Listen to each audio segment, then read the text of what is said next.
अहो राम राम मंडळी, तुमच्यासाठी नवीन व्हिडिओ आणला की तुमच्याच मागणीवरून असेच आम्हाला कमेंट करत जा, आम्ही तुमच्यासाठी नवीन नवीन व्हिडिओ आणू. बघा, आजचा विषय आहे काम न करता पैसे कसे कमवावे.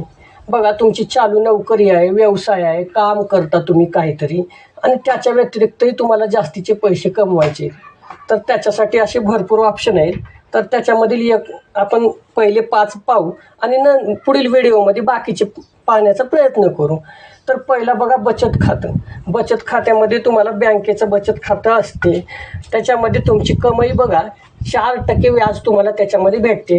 आता लागत तुम्हाला किती रुपये लागणार आहेत, तर बघा ते लागत तुम्ही किती रुपये टाकता त्याच्यावर तुम्हाला 4% व्याज भेटणार आहे. त्याच्यामुळं लागत तुमच्या मनावर राहणार आहे. जोखीम काय राहणार आहे?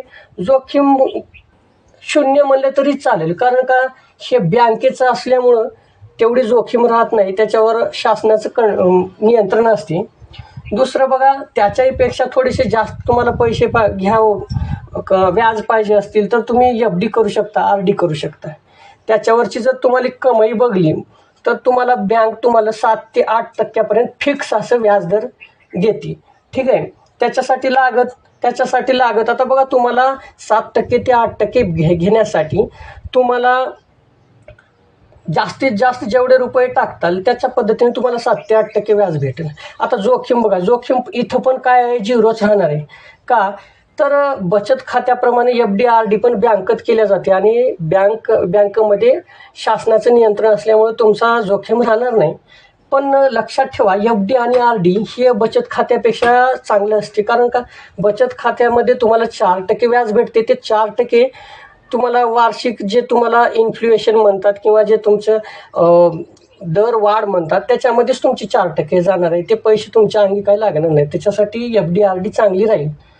आणि त्याच्याहीपेक्षा तुम्हाला अजून इन्कम किंवा पैसे कमवायचे म्हणलं तर तुमच्याकडं जे प्रॉपर्टी आहे, तुमची समजा जागा आहे, तुमचं रूम आहे, ते तुम्ही किरायानं दिली तर तुमची कमाई काय होणार आहे बघा.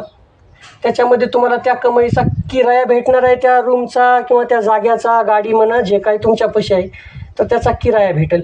आणि बघा, त्या प्रॉपर्टीचा भाववाढ म्हणजे तुम्हाला अजून 2 वर्षाच्या नंतर, 4 वर्षाच्या नंतर, 10 वर्षाच्या नंतर तुमची ज्या जागेची किंमत वाढणार आहे ते तुम्हाला त्याच्यामध्ये भेटेल. आता लागत जर म्हणली तर बघा, तुम्हाला कमीत कमी लागत इथं 20 लाख ते 25 लाखच्या पुढूनच तुम्हाला लागत लागणार आहे, कारण का आजकाल प्रॉपर्टीचे भाव भरपूर वाढले आहेत. जोखीम बघा, जोखीम याच्यामध्ये प्रॉपर्टीचं तुमच्या मॅनेजमेंट, त्याला देखरेख करायला ते ते तुम्हाला हँडल करावं लागणार आहे. आणि दुसरं म्हणजे प्रॉपर्टी विकायच्या टाईमला तुम्हाला योग्य भाव भेटण्यासाठी तिथे एक थोडी जोखीम राहणार आहे. आता पुढचा जर ऑप्शन बघला आपण, चौथा, तर व्यवसाय.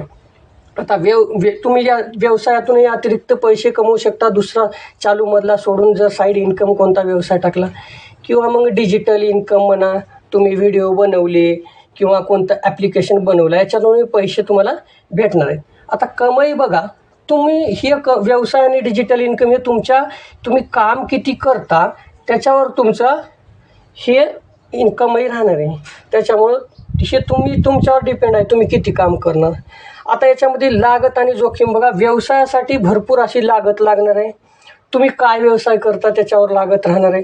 आता या डिजिटल इन्कमसाठी तुम्हाला जास्तीची लागत लागणार नाही, तरीही तुम्हाला याच्यासाठी डिजिटल इन्कमसाठी वेळ द्यावा लागेल. ते वेळ तुमच्याकडे असेल तर तुम्ही डिजिटल इन्कम करू शकता. तुमच्याकडे फॉलोअर असायला पाहिजे, तुम्हाला तेवढा कंटेंट क्रिएशन करता यायला पाहिजे. त्याच्यानंतर बघा, शेवटचा शेअर मार्केट हे पण एक चांगलं कमाईचं साधन आहे. कमाई बघा, 4% ते 8% डिव्हिडंड भेटते. डिव्हिडंड म्हणजे काय, कंपनी समजा तुम्ही जे कंपनीचे शेअर घेतले त्याच्यावर त्यांनी जे पैसे कमवले त्याच्यावर तुम्हाला त्या पैशातले काही भाग तुम्हाला डिव्हिडंड म्हणून देतात. ते आपण बघू, डिव्हिडंड वगैरे काय असते पुढील व्हिडिओमध्ये बघू. आणि दुसरं असते, तुम्ही ज्या कंपनीचे शेअर घेतले त्याचा भाववाढ, म्हणजे आज कंपनीचे शेअर घेतले आणि ते 5 वर्षाच्या नंतर, 10 वर्षाच्या नंतर, 15 वर्षाच्या नंतर जर तुम्ही विकले तर त्या जर शेअरचा भाव वाढलेला असेल तर ते पण तुम्हाला त्याच्यामध्ये जास्तीचा भेटून जाईल. आता लागत किती राहणार आहे मंडळी? लागत हे तुम्ही शेअर तसे शेअर तर 1 रुपयापासूनही चालू असतात, पण चांगले शेअर म्हणलं तर तुम्हाला कमीत कमी 1000 रुपयाच्या म्हणजे 1000 रुपयापासून जे तुम्ही इन्व्हेस्टमेंट केली, तुम्ही त्याच्यामध्ये पैसे घातले, तिथून तुमचं चालू होणार आहे समजा इन्कम. जोखीम मात्र मंडळी तर थोडीशी जास्त राहणार आहे मित्रांनो. कारण का मी कालच सांगलो की काही शेअर हे भरपूर पैसा देऊन जातात, पण काही शेअर तुम्हाला जर घेता नाही आले बरोबर, तुम्ही त्या शेअरमध्ये फसल्या गेलात, तुम्हाला खराब शेअर भेटला, तर त्याच्यामध्ये तुमचे पैसे बुडण्याचे पण चान्सेस असतात. हे आपण चांगले शेअर कसे घ्यायचे काय नाही आपण पुढील व्हिडिओमध्ये बघत जाऊ. नेमकं शेअर काय शेअर कसे घ्यायचे, त्याचे वेगवेगळे मग त्याच्यामध्ये ॲनालिसिस असते, चार्ट बघून घ्यायचे का, मग त्याचं बेसिक त्याच्यामधले त्याची इन्कम वगैरे, त्याचं बॅलन्स शीट, सगळ्या ह्या गोष्टी बघून घ्यायची, हे आपण नंतर पाहू. पण मंडळी आता पुढील व्हिडिओमध्ये, आणि कालचा एक प्रश्नाचं उत्तर द्यायचं राहिलं, LIC सुद्धा मंडळी शेअर मार्केटमध्येच इन्व्हेस्टमेंट करते. ते जास्त वर्षासाठी 10-15 वर्षासाठी करते, म्हणून त्याला बरोबर त्याच्यातून पैसे भेटतात. आता पुढील व्हिडिओमध्ये आपण बघू मंडळी नेमकं शेअर मार्केटमध्ये कोण इन्व्हेस्टमेंट करते. पण मंडळी तुम्ही व्हिडिओ बघता पण फॉलो करत नाही, सबस्क्राईब करत नाही, त्याच्यामुळं तुम्हाला माझे पुढील व्हिडिओ नाही भेटणार. जर पुढील व्हिडिओ पाहिजे असतील तर फॉलो करा, सबस्क्राईब करा.